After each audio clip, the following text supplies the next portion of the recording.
La réussite est un objectif louable que beaucoup d'entre nous poursuivent ardemment. Pourtant, malgré nos efforts inlassables, il arrive parfois que quelque chose nous retienne.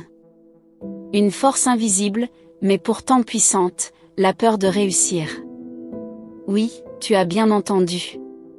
C'est un concept paradoxal, mais bien réel, qui peut entraver notre chemin vers le succès.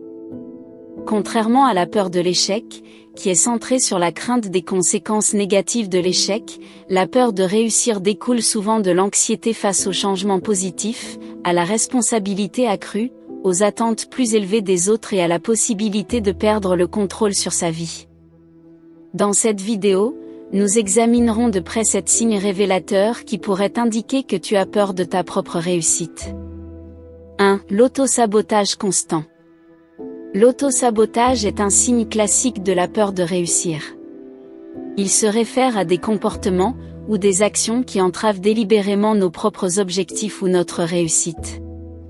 Tu te retrouves peut-être à procrastiner constamment, à te laisser distraire facilement, ou même à créer des obstacles délibérés pour entraver ta progression. Par exemple, tu pourrais avoir une opportunité professionnelle prometteuse, mais tu trouves toujours une excuse pour ne pas la poursuivre, par peur de ce qu'elle pourrait entraîner comme résultat. L'auto-sabotage est souvent inconscient et peut découler de croyances limitantes sur soi-même. Je ne suis pas digne de réussir, je ne mérite pas le succès.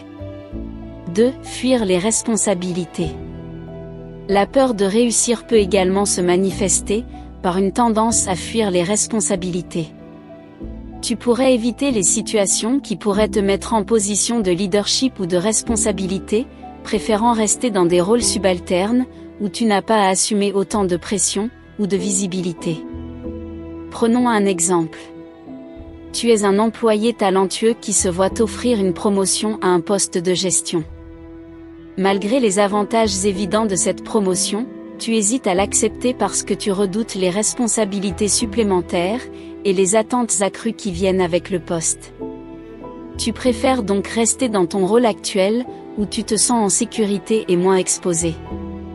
3. L'autodévalorisation. L'autodévalorisation est un autre signe révélateur de la peur de réussir. Tu pourrais avoir du mal à reconnaître tes propres compétences et réalisations, et tu pourrais minimiser tes succès. Par exemple, même si tu reçois des éloges pour ton travail, tu pourrais attribuer ton succès à la chance plutôt qu'à tes propres efforts. Cette auto-dévalorisation peut être profondément enracinée dans ton estime de soi, et peut t'empêcher de saisir les opportunités qui se présentent à toi. Par peur d'échouer ou de ne pas être à la hauteur, les personnes qui ont peur de réussir ont aussi du mal à se fixer des objectifs ambitieux. Elles se contentent souvent de moins que ce qu'elles pourraient réellement accomplir. Par exemple, tu pourrais hésiter à postuler pour un emploi, ou à entreprendre un projet ambitieux parce que tu ne crois pas en tes propres capacités. Prenons un autre exemple qui est celui d'un étudiant brillant, qui a le potentiel de décrocher une bourse d'études prestigieuse à l'étranger. Malgré ses excellentes notes et ses qualifications exceptionnelles, il hésite à postuler parce qu'il ne croit pas en ses propres capacités. Il se sous-estime et pense qu'il n'a pas ce qu'il faut pour réussir dans un environnement académique différent. 4. La peur du jugement. La peur du jugement des autres peut être une force puissante qui nous retient. Tu pourrais craindre que la réussite attire l'envie, la jalousie ou la critique de ton entourage. Voilà pourquoi tu pourrais hésiter à poursuivre tes objectifs de peur de devoir faire face à des commentaires négatifs ou à des regards désapprobateurs. 5. L'autocritique excessive. Les personnes qui ont peur de réussir ont souvent une tendance à l'autocritique excessive. Même lorsque tu atteins un certain niveau de succès, tu ne te permets pas de te sentir fier ou satisfait.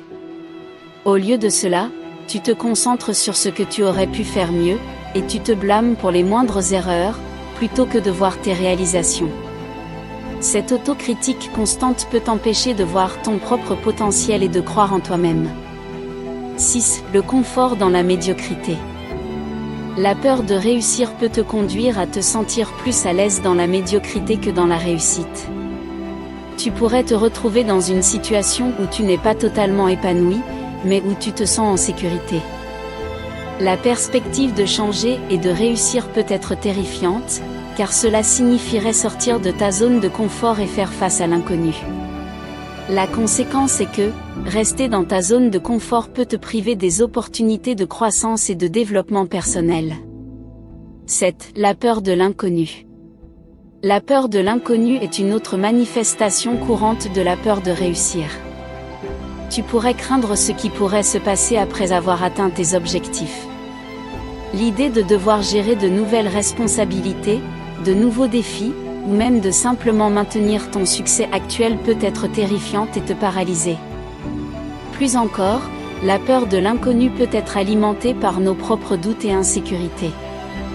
Tu te demandes si tu as les compétences, les ressources ou la résilience nécessaires pour surmonter les obstacles qui se dresseront sur ton chemin. Tu as peur de te confronter à tes propres limites et de découvrir que tu n'es pas à la hauteur des défis qui t'attendent. Maintenant que nous avons identifié ces 7 signes de la peur de réussir, que faire si tu te retrouves à en éprouver certains ou tous?